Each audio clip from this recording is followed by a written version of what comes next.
안녕하십니까. 행복한 아침 이재용입니다. 안녕하세요. 장예인입니다. 또 새로운 한 주가 시작되었습니다. 오늘 아침도 쌀쌀합니다. 두툼하게 입고 나가십시오. 새로운 한 주가 시작되는 월요일 챙겨볼 만한 뉴스부터 알려드리겠습니다.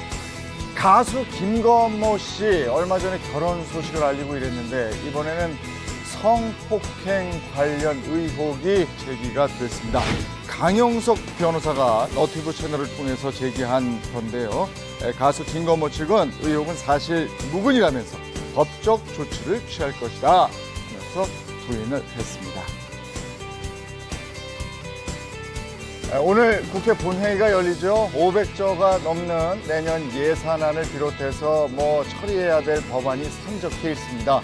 민주당은 본회의 일정을 깍두기처럼 잘게 썰어서 법안을 처리하겠다 이런 계획이고, 한국당은 수정법안 수백 개를 한꺼번에 제출해서 의사 진행을 방해하겠다 이러고 있습니다. 지금 예산안과 선거법 그리고 공수처법이 쟁점인데 어떤 타협이 이루어질지 지켜봐야 되겠고, 국민들은 또 피곤하게 이걸 지켜봐야 할 것 같습니다. 북한이 동창리에서 뭔가 실험을 했다, 중대한 실험을 했다 이렇게 얘기를 했는데 그게 뭔가는 얘기를 하지 않고 있죠.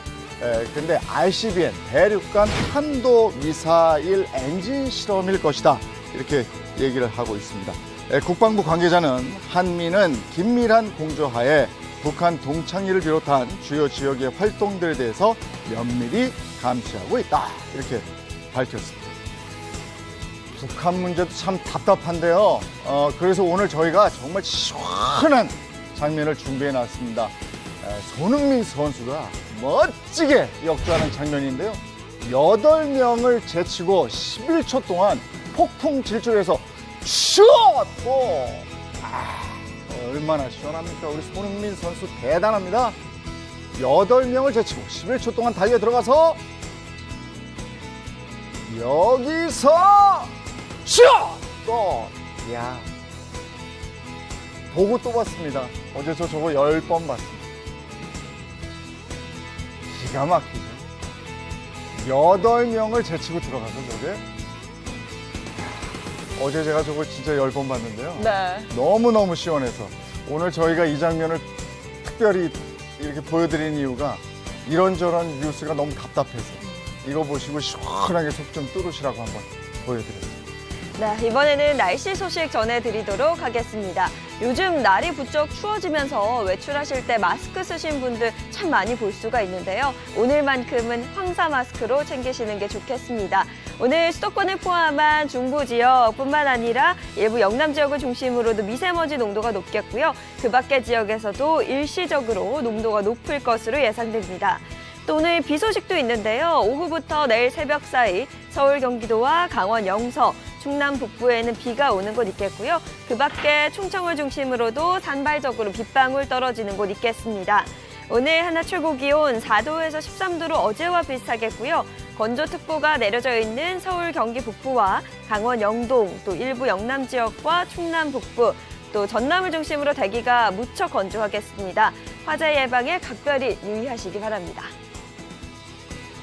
네, 나가실 때 우산 챙기시고요. 월요일 행복한 아침 지금 시작합니다.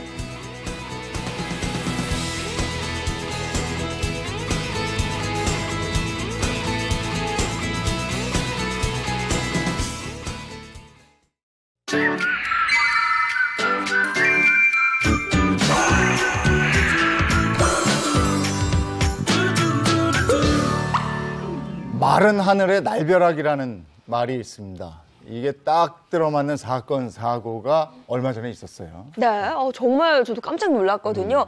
이게 무슨 일인가 좀 자세히 짚어봐야 될 것 같습니다. 하늘에서 벽돌이 떨어졌다고요? 네, 정말 하늘에서 남대없이 벽돌이 떨어져서 60대 남성이 숨지는 사건이 발생했는데요. 우선 영상을 확인하면서 얘기 나눠보겠습니다. 네. 자, 한 남성이 건물 위쪽을 지금 바라보고 있는데요. 네. 바로 이때 건물 안에서 나오던 다른 남성의 지금 머리 위로 뭔가 떨어집니다. 아이고. 남성 그대로 아이고, 길바닥에 아이고, 아이고. 쓰러지고 아, 이게 인도에 이렇게 된 있던 거예요? 남성이 황급히 달려가서 예. 머리를 감싸줍니다. 남성의 머리 위로 떨어진 게 바로 10cm 크기의 아이고. 벽돌 조각이었습니다. 저 뉴스를 통해서 봤는데 이게 사고가 이렇게 됐군요. 그냥 갑자기 하늘에서 벽돌이 떨어진 예, 거잖아요. 예, 예. 아, 이건 정말 뭐. 아니 이게 무슨 날벼락이래요. 네, 저건 네. 그냥 부딪히기만 해도 아주 큰 사고가 나는 건데. 저희가 무슨 리모델링 현장이었어요. 네, 저 위에서 리모델링 공사를 하고 있었는데요. 네. 그 건물에서 떨어진 벽돌인데 결국 60대 남성 병원에 옮겨졌지만 숨지고 말았습니다. 네. 당시 건물 3층에서는요. 낡은 창틀을 바꾸는 뭐 단순한 공사예요. 예. 이 공사가 진행 중이었는데 이 공사하면서 벽돌이 떨어진 건데 관련 목격자 진술 한번 들어보겠습니다. 사고 나기 전에 눈에서 뭐 탁탁 소리가 공사하고 하고 갔다가 다른 데 누워가고 피가 질질 흘러가고 있더라고요. 저건 아무 뭐 대응을 할 수 없는 그런 속수무책의 상황인데 저 공사 관계자 처벌 받겠네요. 예, 물론입니다. 법적으로 이제 형사상 책임도 져야 예. 되는데요. 지금 화면에서 보신 것처럼 이 공사장이 바로 인도하고 붙어 있었어요. 예. 그러면 낙하물의 그 추락을 방지하는 그런 안전망이 되어 있어야 되는데 네. 이런 안전망이 안 돼 있었습니다. 그래서 결국에는 지금 불구속 입건이 된 상태고 업무상 과실치사 혐의를 받고 있는데요. 업무상 과실치사는 5년 이하의 금고 또는 2천만 원 이하의 벌금형으로 처벌이 됩니다. 네, 정말 유가족들은 깜짝 놀라고 그 심정이 어떨지 상상도 잘 안 가는데요. 이거는 뭐 처벌은 물론이거니와 책임도 져야 될 것 같아요. 예, 물론입니다. 그 공사를 하는 사람은 안전상의 관리 감독 의무가 있습니다. 그렇기 때문에 이 사고로 인해서 발생한 모든 피해에 대해서 손해배상 책임이 있습니다. 이거 정말 속수무책의 어떤 이런 상황들 혹시 네. 겪어본 적이 있으십니까? 뭐 저는 벽돌이 떨어진 적은 없고요. 네. 아마 벽돌이 떨어졌으면 제가 이 자리에 있긴 좀 어려웠을 것 같고. 네. 근데 이제 대신에 저는 한 번은 아파트 옆을 지나가는데 위에서 담배꽁초가 떨어진 거예요. 담배꽁초가 제 네. 머리를 딱 맞고 떨어졌는데 거기 담배꽁초 끝에 보면 그 불똥 있지 않습니까? 네. 그게 그대로 살아있는 채로 떨어진 거예요. 제가 위쪽을 보고 막 아무리 소리를 질러대도 사람은 간 데가 없더라는 거죠. 예. 이게 아마 다른 분들도 살아가시면서 아마 경험이 있을 것 같은데 근데 제가 그냥 있을 수가 없잖아요. 그렇죠. 그래서 저희가 아파트에 살고 있으니 엘리베이터가 있고 그 엘리베이터에다가 그 관리사무소에 좀 허락을 받아가지고 붙여놨습니다. 뭐라고 붙여놨느냐? 내가 몇 시, 몇 분, 몇 초쯤에 그 옆을 지나고 있었고 그 팔동 옆을 지날 때 담배꽁초가 떨어졌는데 그 담배꽁초를 떨어뜨린 분 제가 자세히 더 조사를 의뢰하기 전에 빠르게 알려주시고 사과하기 바란다. 제가 어떤 손해를 요청한 것도 아니고요. 네. 사과만 요청했는데 결국 그 사람은 나타나지 않았습니다. 아, 그래요? 화상 괜찮았어요? 머리는? 단단한가 봐요. 아니, 이거 큰일 날 뻔했네. 그러니까요. 네, 맞습니다. 실제로 수도권 아파트에서 이렇게 낙하물로 담배꽁초가 떨어졌는데 네. 마침 3살배기 아이가 화상을 입는 일이 아이고. 발생했습니다. 네. 그래서 이 경우에는 경찰에 고소를 했고요. 그래서 주민 탐문 수사, CCTV 분석을 했고 그리고 그 담배꽁초를 이제 수거해서 그걸 또 DNA 분석까지 이제 의뢰한 상태입니다. 네. 만약에 범인이 검거된 경우에는 이럴 땐 형사처벌까지도 가능합니다. 근데 저한테는 지금 담배꽁초만 떨어졌죠. 네. 명은 씨. 네. 제가 지금부터 깜짝 놀랄 말씀을 드릴 겁니다. 또 놀랄 게 남아있어. 또 놀랄 게 네. 있죠. 왜냐? 어떤 게 담배꽁초 말고 또 떨어질 수 있었고 실제 떨어졌는가 제가 지금 말씀드릴게요. 깜짝 놀라실 겁니다. 첫째, 칼, 아령, 소화기, 저런 게 떨어져요? 소주병, 심지어 쓰레기 봉투까지 떨어졌어요. 어. 안 떨어지는 게 없는데 이게 사실 얼마나 두려운 물건이냐고요. 떨어졌을 때. 아, 저건 일부러 떨어뜨린 건데 저런 게 떨어졌어요. 그러니까요. 머리도 아니 이게 만약에 하늘에서 내 머리 위로 담배꽁초 정도가 아니라 이게 하늘에서 떨어졌다고 생각해 보세요. 이거는 상상할 수 없는 거고요. 거기다가 이런 게 한번 딱 떨어지고 나면 이후에는 하늘만 보고 다닐 수밖에 없습니다. 맞아요. 이것도 일종의 우리가 PTSD라 그러죠. 네. 외상 후 스트레스성 장애를 유발할 만한 굉장히 충격적 사건이 될 수 있는 거죠. 예. 그런 일 있으셨어요? 저는 이제 하늘에서 맞은 거라고 이제 새똥 정도가 단데 왜냐면 새똥도 드문 일이거든요.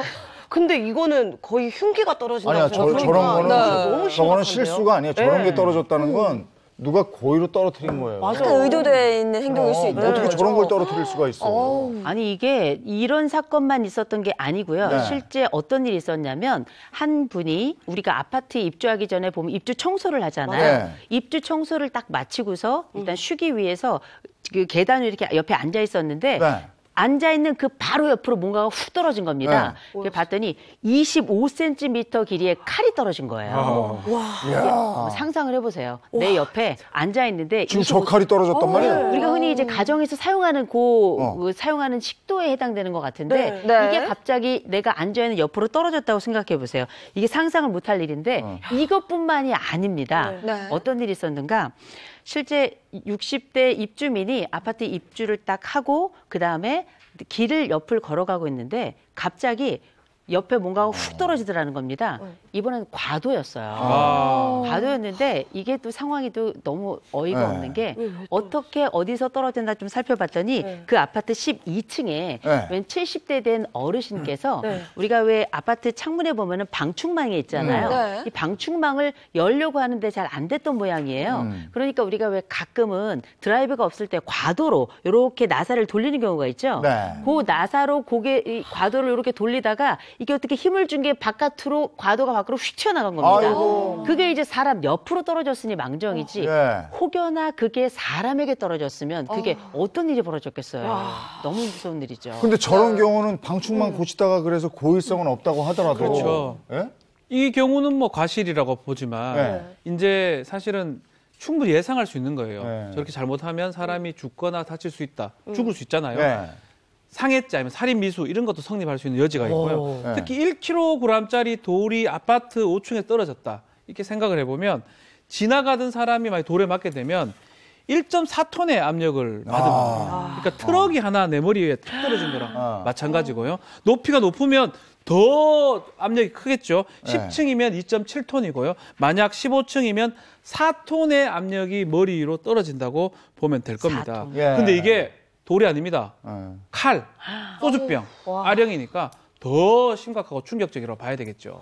저거 저렇게 위험한 겁니다. 근데 아이들이 왜 장난친답시고 여름에 물풍선 이렇게 해서 옥상에서 던지는 게 그거 무기예요, 무기. 그리고 또 하나 콩알탄이라는 거 있어요. 콩알탄. 그런 걸 위에서 이렇게 던지면 딱 하고 터지거든. 이런 거 하는 건 굉장히 심하게 혼내주셔야 돼요. 정말 눈물 쏙 빼게 혼내주시지 않으면 나중에 또 괜찮구나 이러고 던지니까. 그 고층 아파트에 우리 많이 살잖아요. 이제 서로 좀 조심하고 이게 뭡니까? 마른 하늘의 날벼락이고 아주 정말 속수무책으로 당하는 거예요. 근데 또 이뿐만이 아니라 이번에는 하늘이 아니라 땅에서 일이 발생한 거죠. 지금까지 하늘에서 날벼락이 떨어졌다면 이번에는 땅이 갑자기 꺼지는 사건이 있었습니다. 강남의 한복판에서 커다란 싱크홀이 발견이 된 건데요. 영상 한번 확인해 보겠습니다. 지금 이제 서울의 강남의 한 도로입니다. 도로 위에 거대한 수증기 기둥이 하늘을 향해 올라가고 있죠. 뭐야 이거는. 땅 속에서는 세찬 물줄기가 쉴 새 없이 뿜어져 나왔고요. 물에 잠긴 도로는 마치 폭우가 쏟아진 것 같은 모습입니다. 뭐 배관 터진 게 아니고 땅이 꺼졌단 말이에요. 훅 꺼져 버렸죠. 근데 이게 수증기가 거치니까 말이에요. 가로 5m, 세로 5m 크기의 커다란 구멍이 모습을 드디어 드러냈습니다. 어젯밤 10시 반쯤 도로와에 묻혀있던 그 직경 60cm의 온수관이 터지면서 그냥 도로가 쫙 내려앉은 거거든요. 아니 저게 지금 밤 시간에 갑자기 사람이 걸어가다가 무너졌으면 그냥 사고가 커지는 거 아니에요? 차로 아니 차 지나가다가 그냥 깜짝 놀랄 일이죠. 근데 이게 저는 좀 정확하게 알고 싶은 게 우리가 싱크홀 얘기는 많이 들었는데 도대체 정확하게 싱크홀이 어떤 건지 좀 알고 싶어요. 예, 싱크홀은 땅 속에 이제 지층들이 균열되면서 이제 어긋나는 부분들이 있는데요. 거기에 지하수가 채워집니다. 그랬다가 이 지하수가 빠져나가면서 대형 홀이 생기는 거고 이럴 때 이제 온수관도 터지고 이런 사고가 발생하게 되는 것입니다. 네, 그러면 이 싱크홀로 인해서 사람이 다치게 된다면 책임은 누가 지는 건가요? 원인 제공했던 쪽에서 책임을 져야 됩니다. 뭐 지자체일 수도 있고 공사한 업체일 수도 있는데 이 경기도 이 사건에서는 의정부에서 시민 한 분이 싱크홀이 빠졌던 거거든요. 의정부 시에서 지금 보상을 해야 되겠다. 왜냐하면 이런 사례가 더 이상 발생하면 안 된다라고 생각을 해서 그런 거고요. 다만 온수관 공사를 지금 엉망을 했던 정황이 지금 보입니다. 그렇기 때문에 나중에 지자체하고 공사업체하고 분담을 할 거예요. 부상관 같은 거를 행사할 것으로 보입니다. 아니 이렇게 걸어가다가 위에서 뭐가 떨어지고 걸어가다가 또는 차 타고 가다 땅이 꺼지고 불안해서 어떻게 다녀요. 근데 고속도로에서 또 이런 사고가 있었다면서요? 예, 얼마 전에 고속도로에서 네. 차광막이라고 왜 우리 중앙분리대 위에 있는 그 전조등 같은 거 상대방 네. 그 차량의 전조등을 가리기 위해서 설치된 것인데 이게 좀 내구성이 약해요. 네. 근데 이게 도로 위에 떨어져 있다가 네. 이제 운전하던 그 차량의 운전자가 여기에 부딪혀서 사고가 난 겁니다.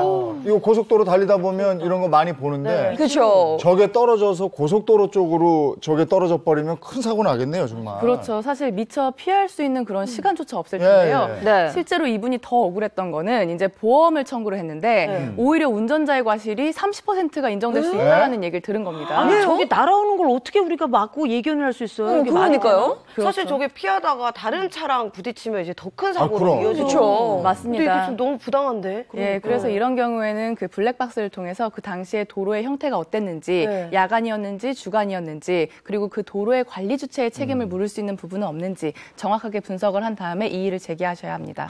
자, 도로에서도 이런 억울한 일이 있는데 길을 가다가 네. 아주 한복판 정말 시내 도로에서 건물이 붕괴돼서 사망한 사건이 발생했습니다. 네. 그러니까 신사역에 있었던 건물 붕괴 사고인데요. 네. 자, 서울 신사역에서 이 지금 철거 중인 건물이 붕괴해서 지나가던 자동차에서 사고가 됐던 그런 예. 사건입니다. 아니 저거 보니까 예전에 그 산풍 사건까지 생각나게 하는데요. 그렇죠. 자, 그게 웬일입니까? 이 사고로 인해서 한 명이 숨졌고 세 명이 다쳤어요. 예. 특히 안타까웠던 게 차에 타고 있던 숨진 20대 여성, 또 부상자 30대 남성이 예비 부부예요. 예. 결혼을 앞두고 근처로 가다가 이 사고가 난 건데 이 가림막에 가려져 가지고 철거 중인 건물이 앞쪽으로 무너지면서 이게 30톤에 달하는 자재가 도로를 덮쳤습니다. 그래서 신호 대기 중 차량 4대가 깔려서 이 사고가 일어난 것입니다. 무엇보다 결혼을 앞둔 예비 신부가 또 이렇게 변을 당했다고 하니까 마음이 참 아프네요. 저거 책임 소재는 어떻게 됩니까? 철거 업체가 책임을 지는 건가요? 예, 물론입니다. 철거업체 그리고 안전관리를 감독해야 될 그 감리인. 지금 현재 구속영장이 발부된 상태이고요. 업무상 과실치사상의 혐의로 이제 처벌을 받게 될 수 있습니다. 그리고 물론 민사상의 손해배상 책임도 져야 합니다. 네. 오늘 저희가 앞에 마른 하늘의 날벼락 이래가지고 정말 황당한 사건 사고들 있어서는 안 되는 사건 사고들 모아서 전해드렸는데 마른 하늘의 날벼락인데 이게 인재였네요, 다들. 네, 그러니까. 사람으로 인해서 일어난 일이에요. 부실 공사를 했고 위에서 뭘 던졌고. 야, 이거 더 꼼꼼히 좀 챙겨주시길 당부드리겠습니다. 이제 다음 얘기 좀 나눌까요?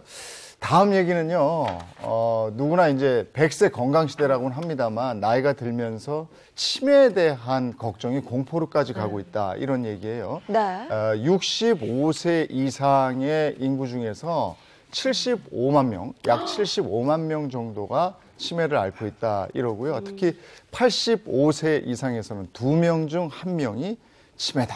이런 통계가 있어서 다들 너무나 걱정을 하고 있습니다. 네, 맞습니다. 또 요즘에는 영츠하이머라고 해서요. 50대에게도 치매가 발생하는 경우가 상당히 많은데요. 전체 치매 환자의 무려 10%가 65세 미만이라고 합니다. 건망증하고 치매는 뭐 완전히 다른 거긴 합니다만은 요즘에 건망증이 심하면 나 어떡하지? 이런 경우도 있어요. 네. 저 같은 경우도 막 방금 먹었는데 막 또 배고프고 그래서 또 먹고 막 계속 또 먹고 잊어버리는 거예요. 먹은 거를. 그거는 심각한 배고파서 거예요. 그래요? 심각한 거예요?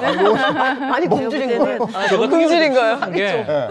안경을 낀 채로 이렇게 가끔씩 그런 경우 깜짝 놀랍니다. 네. 또 안경을 낀 채로 로션을 이렇게 바르기도 하고. 근데 엄마들은 어떤 일이 있냐면 가끔 애들이 많지도 않잖아요. 네. 가끔 애들 이름이 생각이 안 날 때가 있어요. 맞아. 그러니까 이제 불러놓고 이리 와봐 한 다음에 이름이 생각이 안 나니까 네 이름이 뭐니? 너 누구니? 이렇게 물어보는 게 전 몇 번을 그랬어요. 아니 근데 우리 다 방송하는 사람들이니까 맞아. 또 저 법정에서도 적절한 단어가 있는데 그 단어가 생각이 안 나는 그런 거예요. 것 같아. 그래서 자꾸 이렇게 애둘러 돌려 얘기하는 경우가 있어요. 맞아요. 그럼 정말 민망해지는데.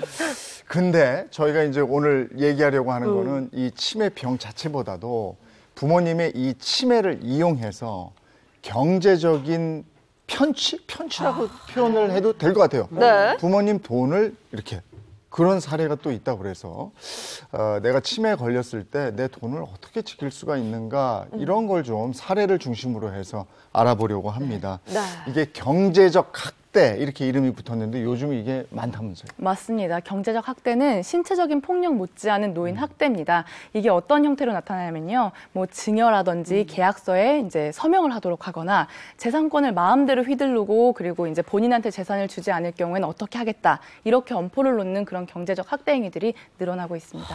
아니, 부모님이 점점 이렇게 기억을 잃는 것 자체가 굉장히 괴로운 일일 것 같은데 그걸 이용해서 재산을 이렇게 가로챈다는 거는 거의 폐륜 아닌가요, 교수님? 그렇죠. 폐륜 말고 좀 다른 말이 있으면 좋겠어요. 더 나쁜 거? 그냥 아주 나쁜 놈들입니다. 근데 이게 생각해 보면 가끔 우리에게는 때로는 말만 들으면 미담 같은데 사실은 미담이 아닌 경우가 생겨나는 게 바로 말씀하셨던 치매에 걸리신 내 아버지, 어머니에 대해서 들려온 이야기인데요. 그게 뭐냐? 이를테면 내 아버지가 치매에 걸리셨으니까 지금부터는 제가 아버님을 모시겠습니다.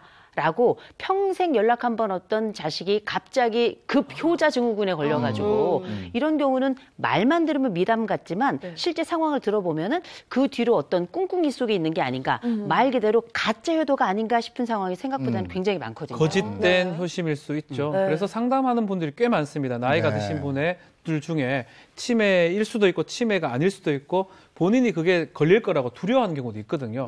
만약 내가 치매에 걸리게 되면 자식들이 상속 분쟁을 하지 않을까 아니면 내 재산을 뺏어가지 않을까 이 걱정이 되기 때문에 미리 법적으로 조치를 취할 수 있는 방법이 없느냐 이런 질문을 하러 오는 사람들이 상당히 많습니다. 저희가 노후 노후 준비 자금이 얼마가 필요하냐, 뭐 노후 재테크, 연금은 어떻게 운영하십니까? 해서 여러 가지 정보도 드리고 했는데 노인이 돼서 막상 치매가 걸리면 이런 게 다 소용없거든요. 주변에서 가족이 돌봐주지 않으면 아무 소용이 없는 건데 그 가족이 내 돈을 나도 모르는 사이에 가져가 버리면 이거는 뭐 그렇죠. 어떻게 할 수가 없거든요. 믿을 사람이 없죠. 그래서 저희가 오늘 이 치매 노인을 둘러싼 경제적 학대 사건들을 하나씩 짚어보도록 하겠습니다. 자, 그래서 첫 번째 한번 볼까요? 네. 누나와 남동생에게 15억 아파트 쟁탈입니다. 참 이것도 큰 사건이에요. 어떤 사건인가요? 제가 이 사연을 좀 말씀드릴 것 같은데 이 사연은 일남 4녀 중 장녀가 보낸 굉장히 속상하고 답답한 사연인데요. 같이 한번 들어보시죠. 저는 요즘 막내인 남동생의 욕심 때문에 머리가 아주 아픕니다. 남동생이 치매인 어머니 집을 가로채려고 하는 것 같아 걱정인데요. 저희 어머니는 올해 85세이신데 3년 전쯤 치매 진단도 받았습니다. 병원에서도 어머니가 오래 사시긴 어렵다고 말합니다. 그래서 저와 둘째가 어머니 집 가까운 곳에 살아서 자주 들러 돌봐드리곤 했는데요. 남동생은 명절 때만 잠깐 오고 평소에 어머니 병시 중은 전혀 도와주지 않았습니다. 그런데 갑자기 어머니가 오래 사실 것 같지 못하다 하니 어머니를 모시겠다고 하는 겁니다. 다른 꿍꿍이가 있는 것 같습니다. 어머니 집이 서울 강남에 있어 15억 정도 하는데 남동생은 어머니를 모셔가서 이 집을 가로채려고 하는 것이 분명합니다. 그동안 불효자나 다름없었던 남동생에게 분통이 터지네요. 어떻게 하면 어머니의 재산을 지킬 수 있을까요? 그동안 남을 나라 했던 남동생이 이제 어머니가 곧 돌아가실 것 같으니까 제가 모시겠습니다 했는데 불순한 의도가 있다. 누나들은 그렇게 얘기를 하는 거예요. 15억 재산이 어머니한테 있는 거고요.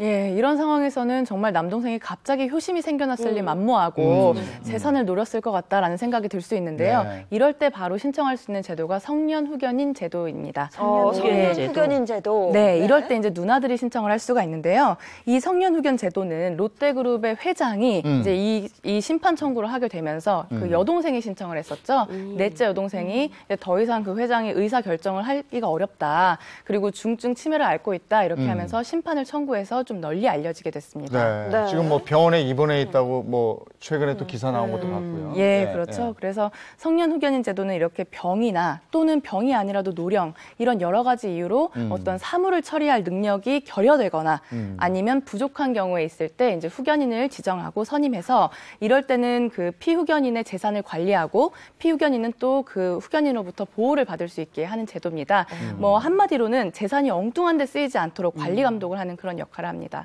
그러니까 쉽게 말하면 법원에서 치매 환자의 재산을 관리해 준다라는 제도인 것 같은데 저는 이 제도가 좀 좋은 게 이렇게 되면은 약간 제 자식들 중에 뭐 독식을 하려는 사람도 없을 거고 재산을 뺏으려는 사람도 없을 것 같아서 좋은 것 같아요. 네, 맞습니다. 가장 좋은 효과는 이제 후견인이 필요한 분께 자기의 법적인 보호자가 생기는 거죠. 그렇지. 우리가 아이 때는 항상 보호를 해주는 부모님이 계시잖아요. 네. 근데 점점 몸이 약해지거나 아니면 나이가 들수록 의지하고 싶은데 그걸 법적으로 기댈 수 있는 분이 많지 않아요. 그래서 이런 분들에게는 꼭 필요한 제도이고요.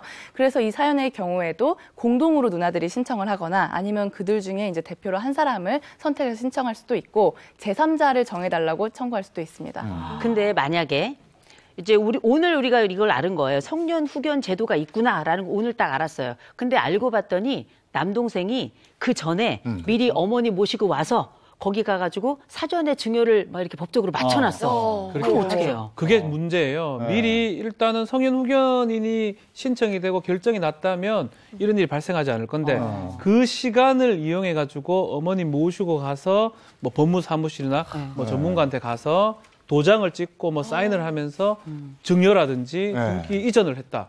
이러면 사실은 문제가 되는 거거든요. 사실 또 어머니 입장에서는 약간 그런 상황에서 아들이 사인해라 그러면 할 수밖에 없어요.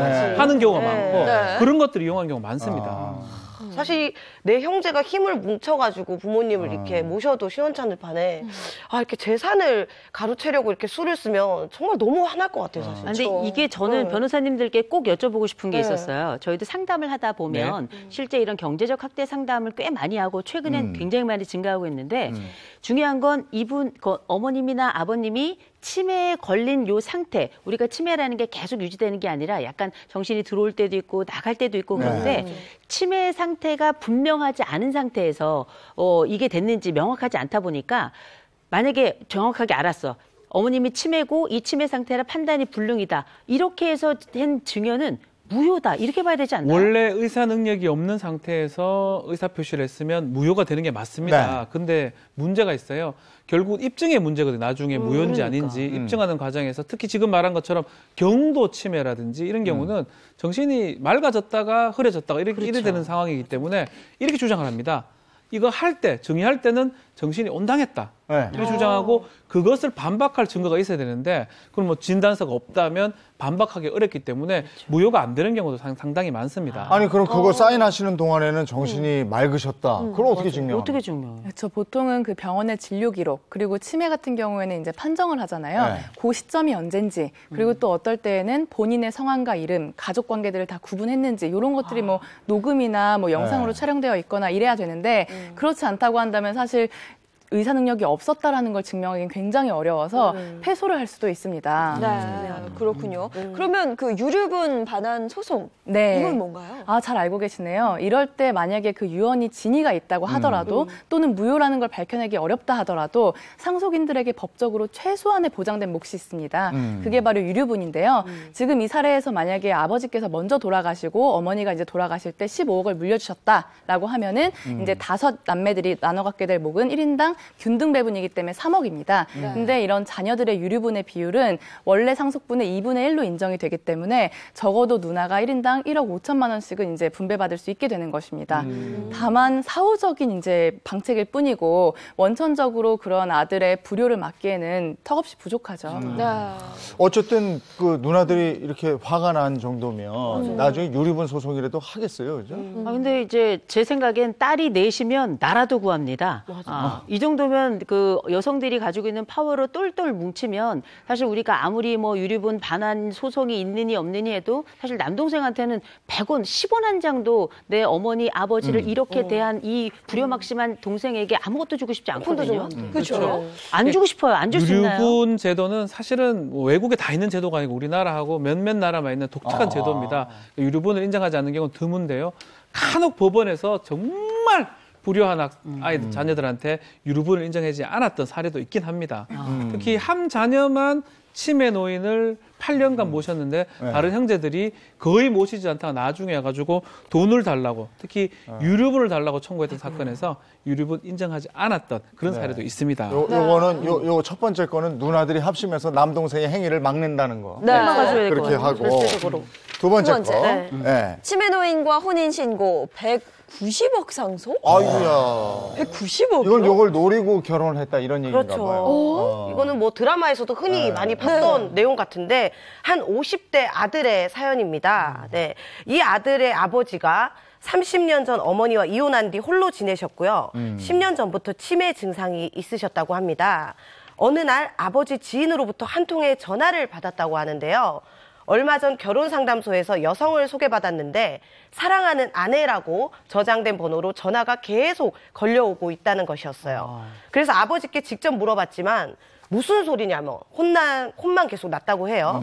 그런데 2달 뒤에 부동산 중개업자가 전화가 걸려왔습니다. 한 여성이 190억 원 가량의 아버지 소유 토지에 대한 권한을 전부 위임받았다며 이를 팔려고 한다는 소식을 전화를 통해서 들었다고 해요. 아니 190이면 사실 상상을 초월하는 금액인데 이 정도인데 나중에 이런 사건이 이렇게 벌어졌다는 건 이건 의도적인 거 아닌가요? 아, 이건 다분히 의도적이라고 볼 수 있죠. 그래서 이 아들이요, 가족관계 등록부를 확인해 봤더니 몇 달 전에 아버지가 31살 연하인 50대 여성과 혼인신고를 했다는 걸 알게 됐습니다. 네.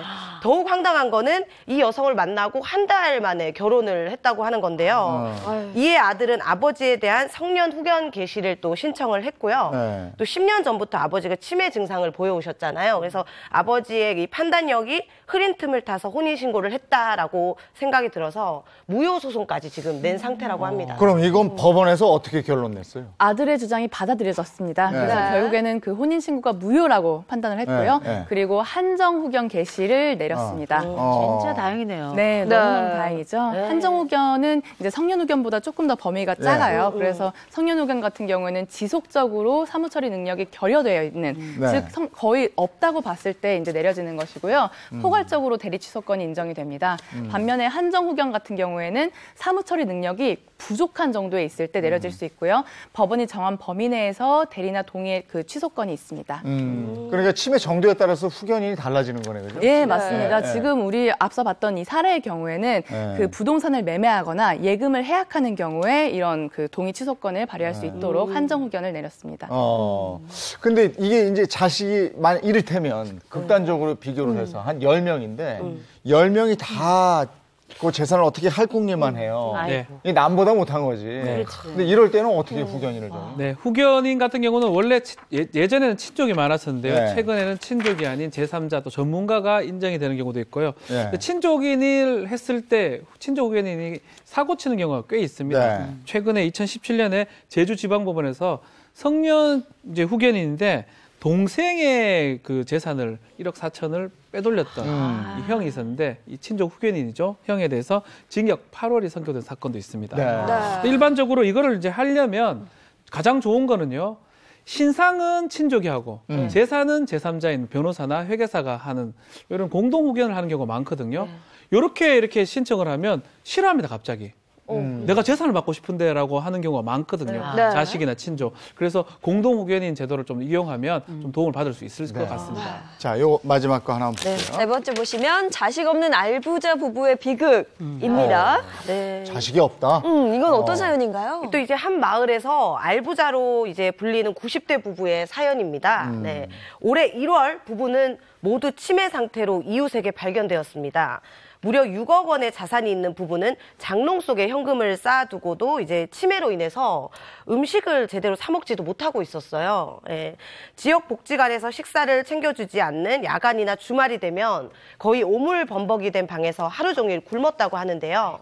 부부는 치매 요양병원에 들어갈 돈은 있지만 입소를 결정하고 비용을 내줄 법적 보호자가 없는 상태인 거죠. 네, 이 경우도 정말 궁금해지는데 법적으로 좀 보호를 받을 수 있는 방법이 없을까요? 네, 이럴 경우에는 후견인을 지정해야 되는데 이분들이 이제 어디 가셔서 어떤 절차에 따라 이걸 진행해야 될지 모르실 수 있잖아요. 치매 안심센터로 가시면 됩니다.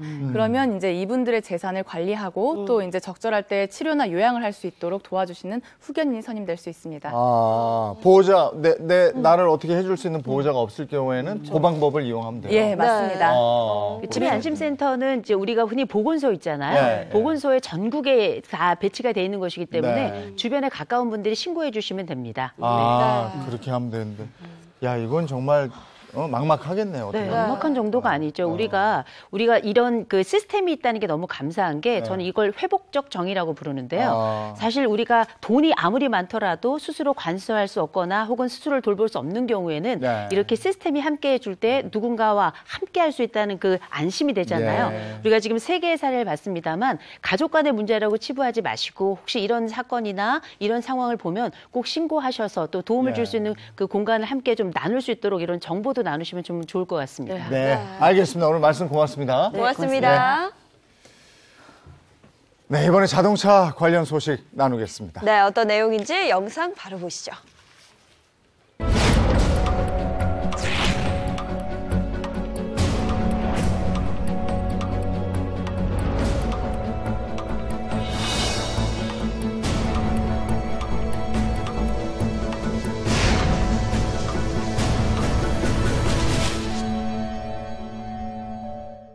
지금 보셨죠? 이게 얼마나 엄청난 사고로 이어지는지. 연말, 연시, 술자리 많은데 절대 차를 아예 가져가면 안 되죠. 네, 맞습니다. 특히나 이 시기에 사고도 참 많이 일어나서요. 그래서 지금이 연말 음주운전 특별 단속 기간입니다. 내년 1월까지 연말 음주운전 특별 단속 기간이 지정이 됐고요. 또 택시 승차 거부 및 난폭 운전에 있어서도 강하게 제재를 과한다고 합니다. 김영규 평론가님, 연말에 특히나 사고가 좀 많이 일어나죠. 맞습니다. 도로교통공단 그 통계에 따르면 연말에 말씀하신 것 같이 그 술자리 약속이 많은 11월부터 이듬해 1월까지 그 교통사고, 특히 그 음주운전 교통사고가 아주 많이 일어난다고 합니다. 네.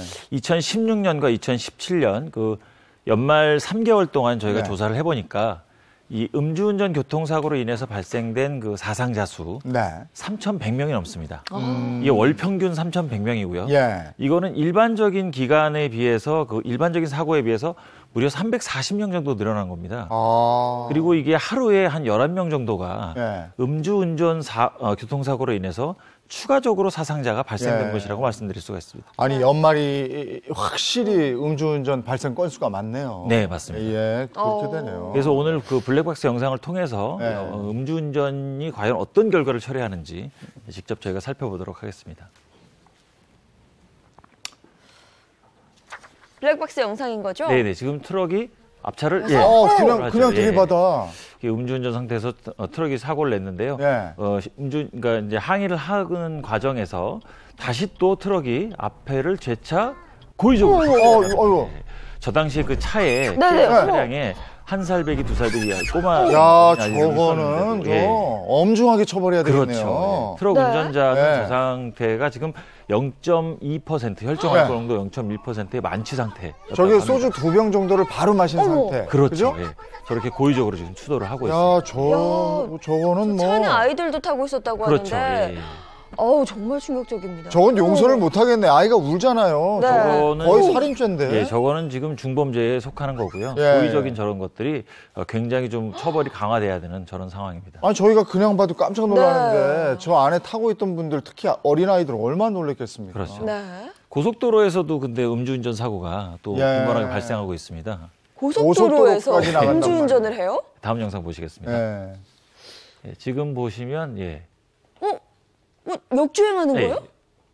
차를 돌려서 겨우 피하고 있습니다. 야, 저거 봐요. 운전자가 지금 역주행 차량을 보고 겨우 피했는데 저 역주행 차량은 결국 택시와 사고를 내서 사망 사고를 내고 말았습니다. 술을 마시고 고속도로에서 운전하면서. 저 운전자도 마찬가지로 혈중 알코올 농도 0.1% 이상의 만취 상태였습니다. 근데 저 음주운전 한 사람 말고 저 차 때문에 피해를 본 사람들까지 다 숨졌다면서요. 맞습니다. 음주운전은 그 운전자만 위험한 게 아닙니다.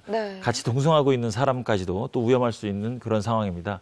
다음 영상을 보시면 어이가 없는 상황. 그러니까 말려야 된다고. 옆에 탄 사람도. 다음 영상 한번 볼까요? 지금 모퉁이를 돌아 나온 차량이 바다로 빠져버렸죠. 바다로요? 지금 바다로 저기 뚝방이고요. 바다로 빠져버린 겁니다. 렌터카를 몰던 그 3명인데 그 제주도에서 일어난 사건인데요. 지금 만취 상태에서 차를 몰다가 본인과 함께 동승하는 사람까지 함께 지금 바다로 빠진 상태고요. 그 운전자는 다행히 그 차에서 빠져나와서 헤엄쳐서 나왔습니다. 근데 탈진 상태에서 병원으로 이송됐다가 결국에는 사망하셨고요. 네. 나머지 2분, 네. 그 차에 동승하고 있었던 2분은 아예 빠져나오지를 못하셨습니다. 아니 근데 저기는 뚝방을 이렇게 치고 나갔는데 네.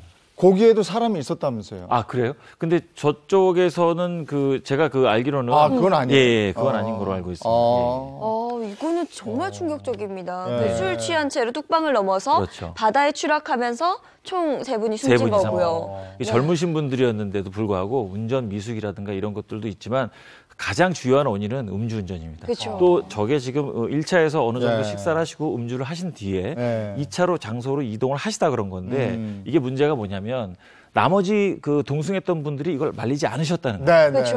그게 가장 큰 문제입니다. 또 다음 것도 있나요? 네네. 이 음주운전 사고는 본인만의 사고가 아니고 제3자 전혀 모르는 타인에게도 위해를 가할 수 있습니다.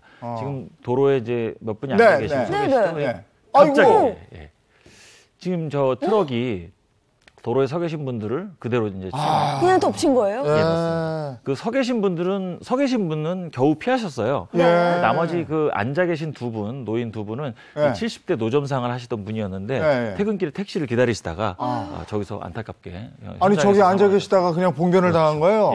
음주운전한 사람한테? 네, 맞습니다. 아이고. 이게 또 문제가 지금 저 트럭 음주운전 사고를 낸 저 트럭은 혈중 알코올 농도 0.1% 이상이 만취 상태인 것과 동시에 저분이 음주운전으로 이미 면허가 취소되신 분이에요. 그러니까 무면허 상태에서 다시 또 음주를 하시고 또 사고를 내신 거죠. 이 음주운전의 가장 문제점 중에 하나가 재범률이 높다는 겁니다. 그래서 음주운전을 하셨던 분이 또 한다는 거죠. 그렇죠. 뭐 습관이다 이런 말이 있을 맞습니다. 정도로 재범률이 높은데 그렇기 때문에 처벌이 좀 더 강화가 돼야 되는 게 아닌가 싶거든요. 현재 음주운전 처벌법은 약간 상향된 상태입니다. 그래서 기존에 0.04% 혈중 알코올 농도 여기서부터가 단속 기준이었는데 이제 0.03에서 0.08%는 면허 정지, 0.08% 이상 면허 취소, 그리고 2회 이상 적발 시에는 징역 2년에서 5년, 그다음에 1,000만 원 이상에서 2천만 원 이하의 벌금이 처해지고요. 이게 좀 최근에 바뀐 법이 음주운전으로 사망사고를 냈을 때 최고 무기징역까지 처해질 수가 있습니다. 윤창호법이 시행된 이후에도 음주운전이 계속 늘고 있나요? 어떤가요? 맞습니다. 바로 작년 일이죠. 부산에서 이제 윤창호 씨가 만취 운전자에게 사고를 당해서 뇌사 상태에 빠졌다가 끝내 숨진 사건인데요. 이 사건이 국민적인 공분을 샀고 또 그래서 법안이 통과가 돼서 소위 윤창호 법안으로 음주운전 법이 강화가 됐는데도 불구하고 계속 음주운전이 늘어나고 있어서 사회적인 문제가 되고 있습니다. 자동차라는 것이 정말 편리하죠. 쉽게 어디까지 우리를 이동시키고 안락하기도 하고. 근데 이게 잘못 사용하면 정말 무시무시한 흉기거든요. 음주운전하고 운전대를 잡았다? 이건 흉기를 가지고 난동을 부리는 거거든요. 그리고 음주운전 하는 사람도 마찬가지지만 주변에서도 꼭 말려주셔야 돼요. 네, 맞습니다. 그럼 묶어서라도 말려주세요. 맞습니다. 고맙습니다. 네, 고맙습니다. 이번에는 다른 얘기 좀 하겠는데, 나이가 들수록 머리카락 빠져서 이 숱 관리라고 하는데요. 그게 안 돼서 고민하시는 분들 많거든요. 거기와 관련 얘기 좀 할게요. 그래서 오늘은요, 아주 똑똑한 탈모 관리법, 예방법에 대해서 준비를 해봤습니다. 영상 함께 보시죠. 몸과 마음까지 모두 움츠러드는 계절 겨울. 불어오는 바람에 속절없이 떨어지는 낙엽처럼 소중한 머리카락 역시 쉽게 빠지기 마련인데요. 이렇게 탈모로 고통받는 사람들만 무려 1,000만 명. 국민 5명 중 1명이 탈모를 겪고 있는 만큼 이제 더 이상 남일이 아닙니다. 사실 예전에는 탈모, 대머리 하면 남성의 전유물로 많이 느껴졌었잖아요. 근데 요즘은 특히 남녀노소, 이 나이나 성별을 가리지 않고 탈모가 굉장히 많아졌습니다. 보통 남성형 탈모와 여성형 탈모의 모양이 다른데요. 남성형 탈모는 보통 이마가 넓어지는 M자형 탈모가 일반적이고요. 여성형 탈모는 앞에 헤어라인은 유지가 되면서 뒤쪽 정수리 부분이 빠지기 때문에 사실 잘 보지 않으면 탈모가 시작됐다는 걸 모르는 경우도 많이 있습니다. 수년째 탈모 때문에 소가리를 하고 있다는 황득연 주부. 요즘은 거울을 보는 것조차 고역이라는데요. 무슨 고민이 있으세요? 머리가 계속 빠지고 머리가 가늘어지고요. 사람들이 자꾸 저 머리만 보는 것 같고 그게 굉장히 큰 스트레스예요. 정수리 부근에 두피가 드러나고 모발이 가늘어진 상태. 얼굴의 피부가 늙으면 처지듯이 두피의 피부도 분명히 노화가 진행됩니다. 두피의 노화가 진행되면 여기도 탄력이 떨어지고 유수분 밸런스가 깨지고 그리고 노폐물도 쌓이고 혈액순환도 안 좋아지기 때문에 결과적으로는 머리카락이 가늘어지고 빠지는 탈모가 유발될 수 있습니다. 탈모 예방의 핵심은 바로 두피 안티에이징. 이를 위해 황득양 주부가 선택한 것은 바로 검은 콩입니다. 단백질이잖아요. 그래서 머리에 두피에 좋다고 했어요. 검은 콩은 두피 혈액순환을 촉진할 뿐만 아니라 단백질과 시스테인이 풍부하게 들어있어 탈모를 예방하는 훌륭한 식품이라는데요. 텔레비 볼 때도 먹고 그냥 앉아서도 먹고 견과류처럼 자주 먹어요. 달군 팬에서 살짝 볶아낸 검은 콩을 물에 넣고 10분 정도 끓여주면 구수한 향이 일품인 검은 콩차가 완성됩니다. 평소 물 대신 마셔도 손색 없다고 하네요. 탈모 예방을 위해 잠시도 쉬지 않는 주부. 그냥 있으면 뭐예요. 머리 이렇게 마사지도 해주고 두드려 주기도 하면 굉장히 시원하고 좋아요. 스트레스로 뭉친 두피의 긴장은 풀어주고 혈액순환을 도와주는 두피 마사지를 꾸준히 하는 것이 주부의 또 다른 방법이랍니다. 시원해. 지금 보여주신 게 어머니 탈모 관리 비법이에요? 또 하나 더 있어요. 또 있어요? 네, 따라오세요. 이거예요. 어머니 이거 그냥 샴푸 아니에요? 아니, 이거 탈모 샴푸예요. 이게 제일 중요한 거예요. 그녀가 실천하는 생활 속 다양한 습관 중에서도 가장 신경을 많이 쓰는 것이 바로 두피 청결이라는데요.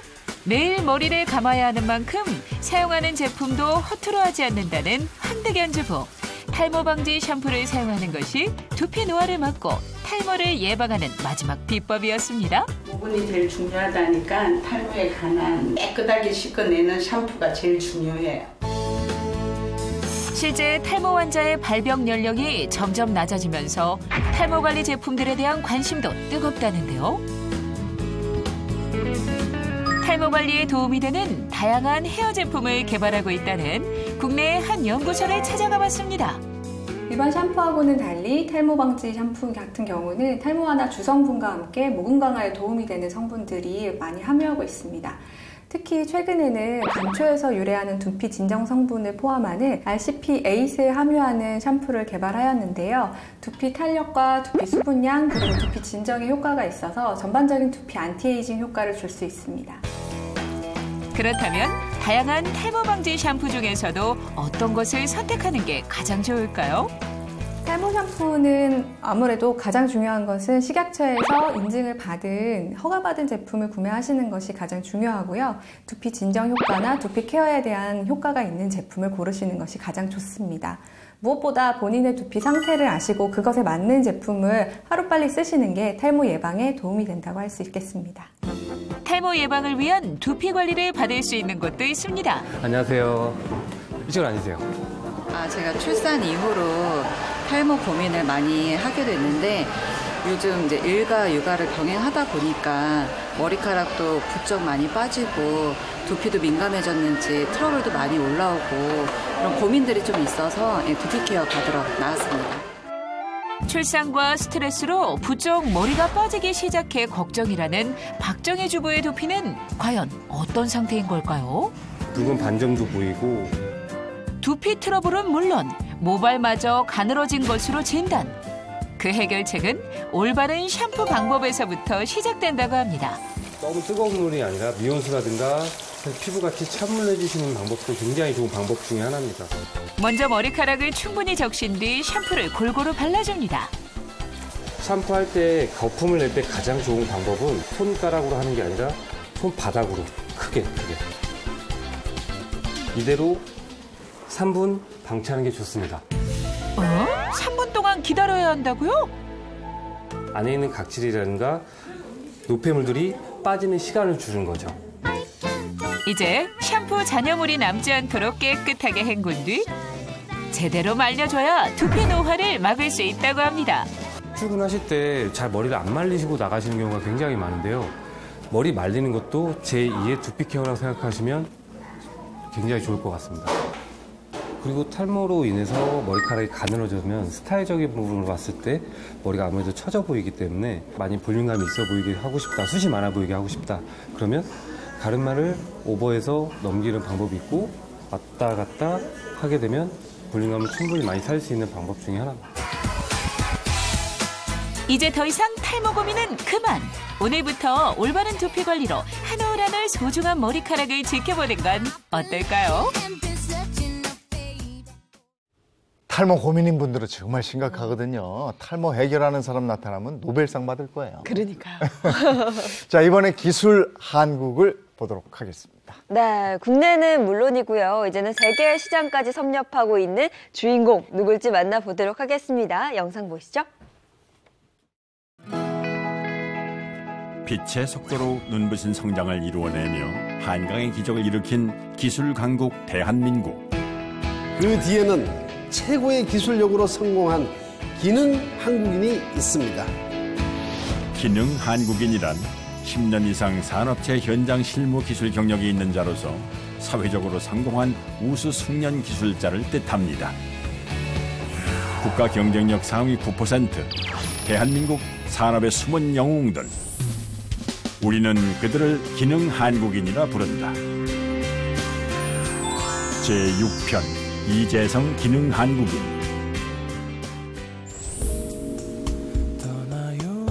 청정 자연으로 둘러싸인 제주도. 이곳에 오늘의 기능 한국인이 있다는데 그를 찾으러 제주도의 상하수도 본부를 찾았습니다.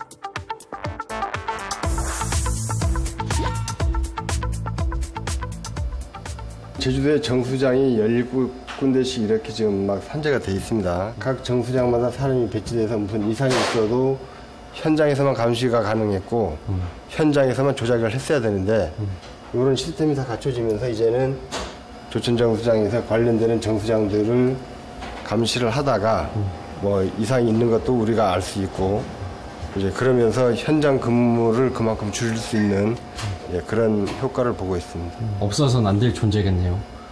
대표님이 많은 기여를 하셨죠. 처음부터 끝까지 다 하셨다. 이렇게 보시면 됩니다.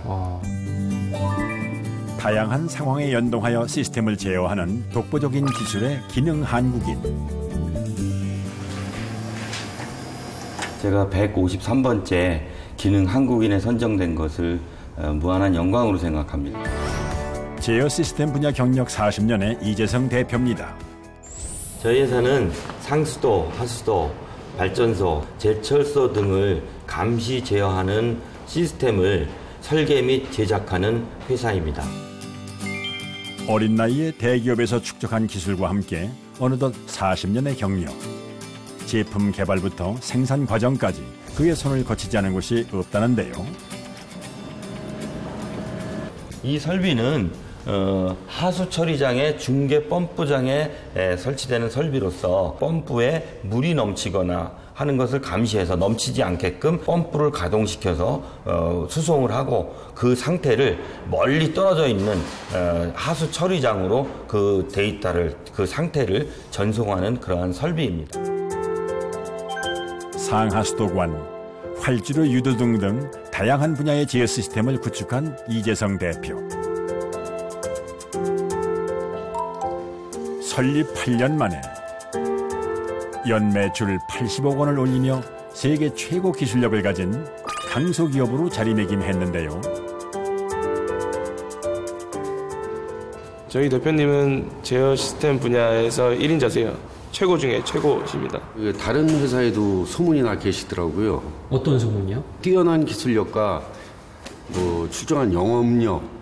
더 개발하고 더 뭔가 연구하려고 하시는 모습 보면 저도 정말 본받으면서 나중에 저런 사람이 돼야지 하는 생각을 갖고 있습니다. 지금의 성공을 맛보기까지 결코 그 시작이 순탄치만은 않았습니다. 인문계고등학교 다니던 2학년 때인가 집안 환경이 되게 안 좋아졌어요. 그래서 학교를 중퇴하고 고등학교 중퇴 후 작업 현장에서 마주한 동료의 사고. 그 후 굳은 다짐을 하게 됐는데요.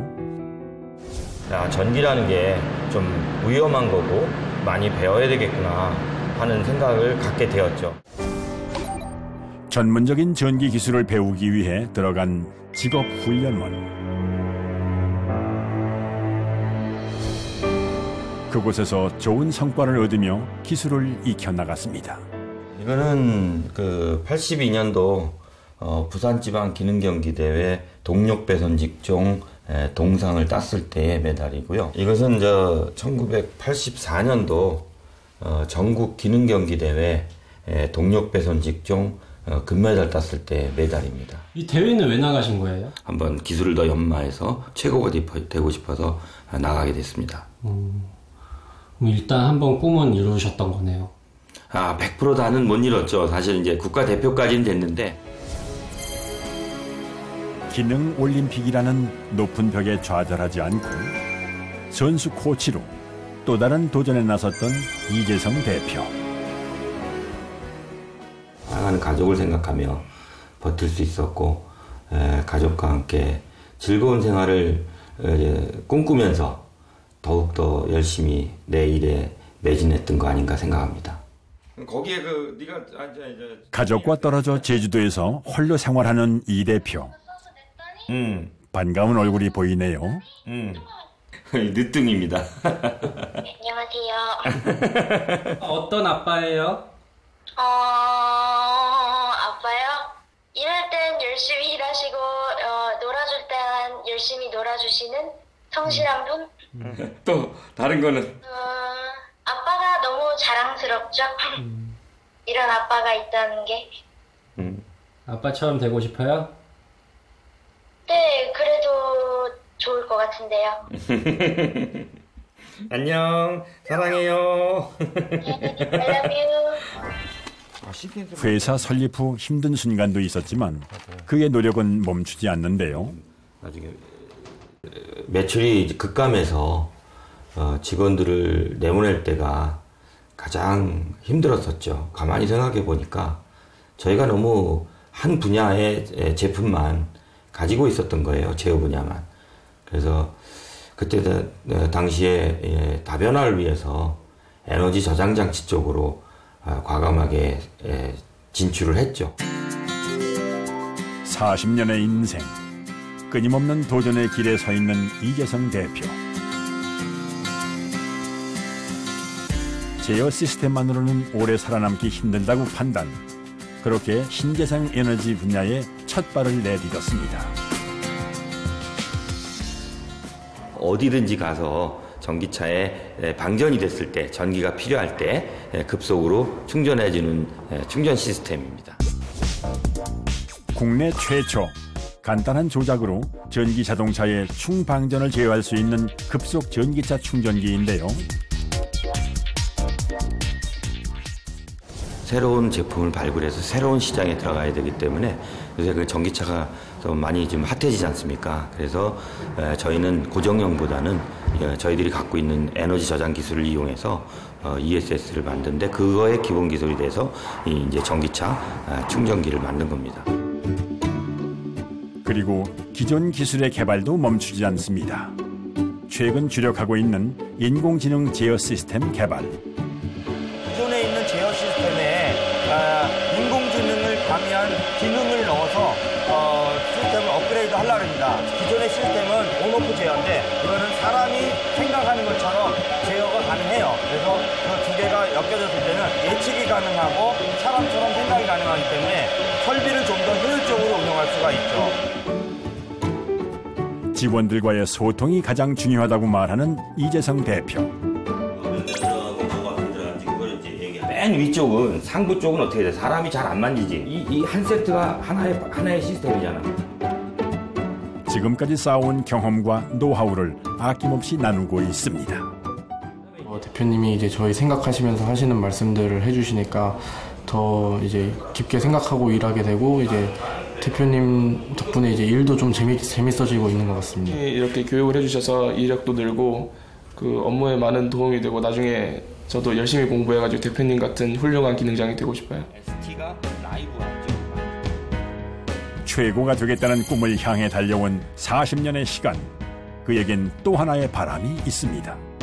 제어 분야에 인공지능을 접목해서 더 똑똑하고 스마트한 제어 시스템으로서 세계 시장에 진출해서 저희의 이름을 알리고 국위를 선양할 수 있는 그런 좋은 회사를 만들도록 노력하겠습니다.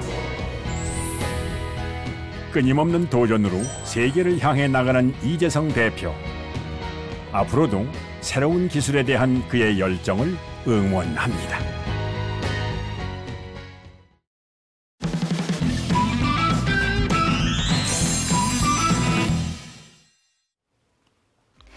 지난 9월 발생했던 아프리카 돼지열병이 잠잠해지면서 돼지고기를 찾는 소비자도 다시 늘고 있는데요. 지난주 금요일부터 이틀간 광화문에서 열린 돼지고기 나눔 할인 축제에는 많은 인파가 몰렸습니다. 자세한 내용 영상 함께 보시죠. 지난 6일 광화문 광장에 긴 줄이 늘어섰습니다. 우리 돼지고기를 맛보기 위해 몰려든 사람들입니다.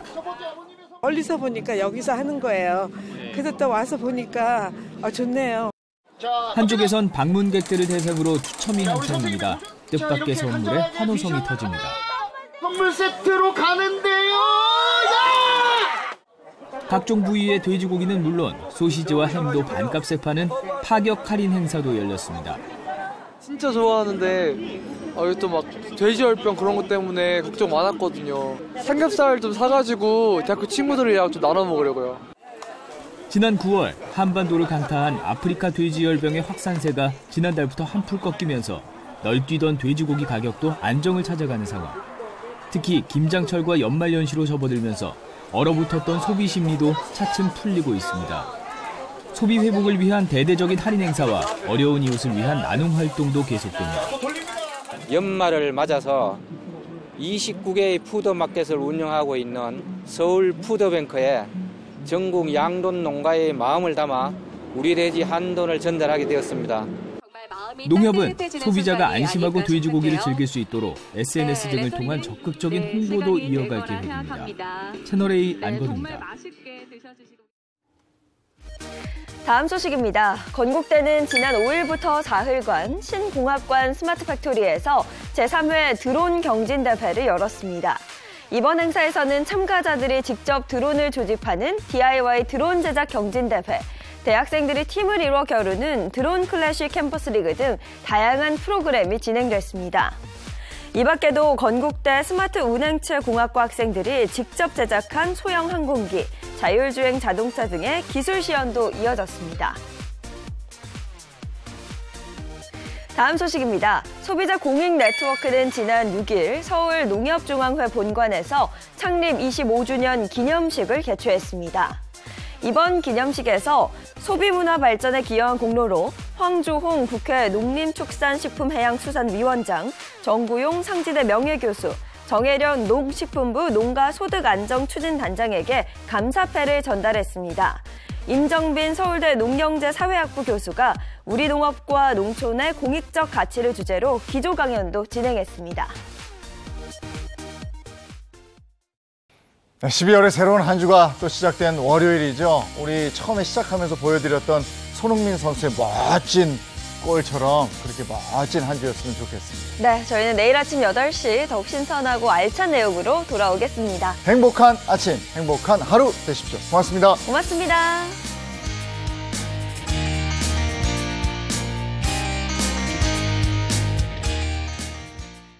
채널A